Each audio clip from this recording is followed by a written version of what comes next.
අද අපි මේ වීඩියෝ එකෙන් කතා කරමු අධ්‍යාපන අමාත්‍යාංශයේ රැකියා අභ්‍යර්ථු ගැන. අද අපි මේ කතා කරන්න යන රැකියා අභ්‍යර්ථුව සම්පූර්ණයෙන් පළ කරලා තියෙන්නේ ඉංග්‍රීසි භාෂාවෙන්. බහුතරයක් දෙනාට ඉංග්‍රීසි භාෂාවේ ගැටලු තියෙන නිසා අද අපි තීරණය කරා මේක සිංහල භාෂාවෙන් ඔයාලට පැහැදිලි කරන්න. ඒ වගේම මේ තනතුරු සඳහා අයදුම් කරන්න ඔයාලට කිසිම වෘත්තීය සුසුකමක් අවශ්‍ය වෙන්නේ නැහැ. සම්පූර්ණ රැකියා විස්තරය සමග අයදුම් පත්‍ර ලබා ගන්න කොහොමද, නිවැරදිව අයදුම් කරන්න කොහොමද කියන එක වීඩියෝ එක අතරතුරදී අපි කතා කරමු. එහෙනම් අපි යමු වීඩියෝ එකට.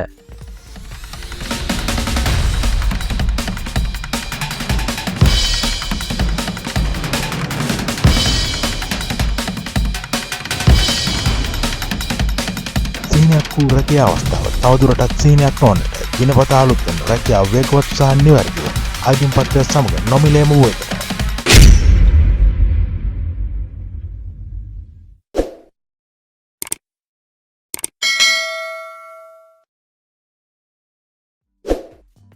අද අපි මේ වීඩියෝ එකෙන් කතා කරන්නේ අධ්‍යාපන අමාත්‍යාංශය යටතේ ජාතික විද්‍යා හා තාක්ෂණ කොමිෂන් සභාවේ රැකියා අභ්‍යර්ථුවක් ගැන.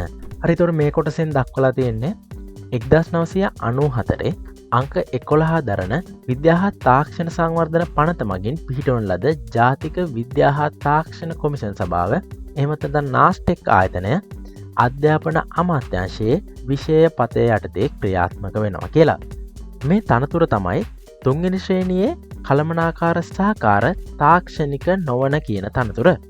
මේ තනතුර සඳහා අයදුම් කරන්න ඔයාගේ වයස අවුරුදු 18ත් 45ත් අතර වෙන්න ඕනි. හරි, ඊළඟට මේ තනතුර සඳහා වන වැටුප් පරිමාණය මේ විදිහට දක්වලා තියෙනවා. මේ වැටුප් පරිමාණයට අනුව මාසික වැටුප රුපියල් 49080ක් විදිහට තමයි තියෙන්නේ.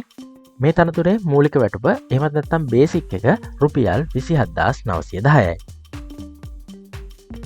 මේ තනතුර සඳහා වන වෙනත් දීමනා විදිහට ජීවන වියදම් දීමනාව සහ රජයේ අනිකුත් දීමනා ඇතුළත් වෙනවා.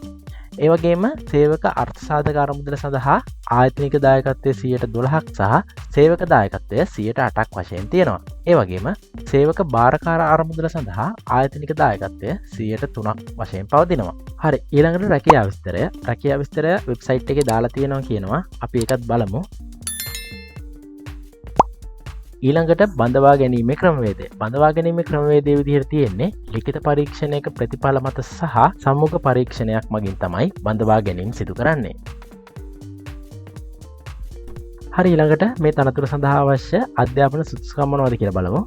මව් භාෂාව ඉංග්‍රීසි, ගණිතය ඇතුළුව විෂයන් 4කට සී සාමාර්ථ සහිතව විෂයන් 6කින් සාමාන්‍ය පෙළ විභාගයේ එකවර සමත් වීම. හරි, මෙතනදී තියෙන්නේ one sitting කියලා. one sitting කියන්නේ පළමු වර කියන එක නෙවෙයි, එකවර කියන එක. එකවර කියන්නේ ඔයාට අවුරුදු කීපයක රිසල්ට් එකතු කරලා මේ සුදුසුකම හදාගන්න බෑ කියන එක. හරි, ඊළඟ සුදුසුකම තමයි විෂයන් 3කින් උසස් පෙළ විභාගයේ සමත් වීම. මේකෙදි ඔයාගෙන් කිසිම වෘත්තීය සුදුසුකමක් ගැන අහලත් නැහැ. අපි බලමු කොහොමද මේ සඳහා අයදුම් පත්‍රය යොමු කරන්න කියලා.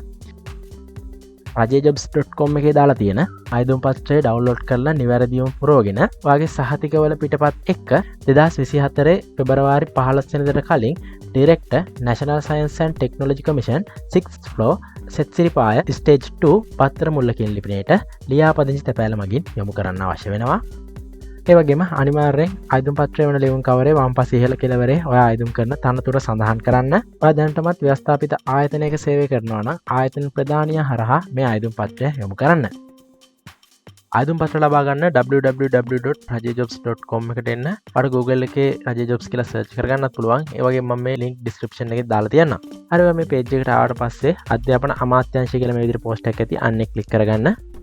හරි, ඔයා ඊළඟට මේ වගේ page එකකට එනවා. මේ page එකේ පහළට ගියාට පස්සේ full details කියලා බටන් එකක් තියෙනවා. අන්නේ බටන් එක click කරලා ඔයාට මේ විස්තරය කියව ගැනීමේ හැකියාව තියෙනවා. ඊළඟට job role කියලා බටන් එකක් තියෙනවා. හරි, මේකෙත් දාලා තියෙන්නේ රැකියා විස්තරය. ඒ කියන්නේ ඔයා රැකියාවේදී මොනවද කරන්න අවශ්‍ය කියන එක. මේ ටිකක් දාලා තිබ්බේ ඉංග්‍රීසි භාෂාවෙන්. මම මේක ඔයාගේ පහසුව වෙනුවෙන් සිංහල භාෂාවට පරිවර්තනය කරා. හරි, මේකෙදි කරුණු 37ක් යටතේ ඔයාගේ රැකියා විස්තරය දාලා තියෙනවා. හරි, ඔයාලා මේ විස්තර ටික හොඳින් කියව ගන්න. හරි, ඊළඟට job role කියන බටන් එකට පහලින් මේ තනතුරේ application එක තියෙනවා. ඔයාලට මේ බටන් එක click කරලා application එක download කරගැනීමේ හැකියාව තියෙනවා. ඊට පහලින් තියෙන WhatsApp බටන් එක click කරලා අපේ WhatsApp group එකකට join වෙන්න කියලා ආරාධනා කරනවා. මේ වීඩියෝ කාට වැදගත් වුණා නම් like එකක් දාන්න. ඒ වගේම ප්‍රශ්න තියෙනවා නම් comment එකක් දාන්න. අනිවාර්යෙන් channel එක subscribe කරන්න, bell icon එක press කරන්න. එහෙනම් අපි අලුත් වීඩියෝ එකකින් ආයෙත් හම්බෙමු. හැමෝටම සුබ දවසක්.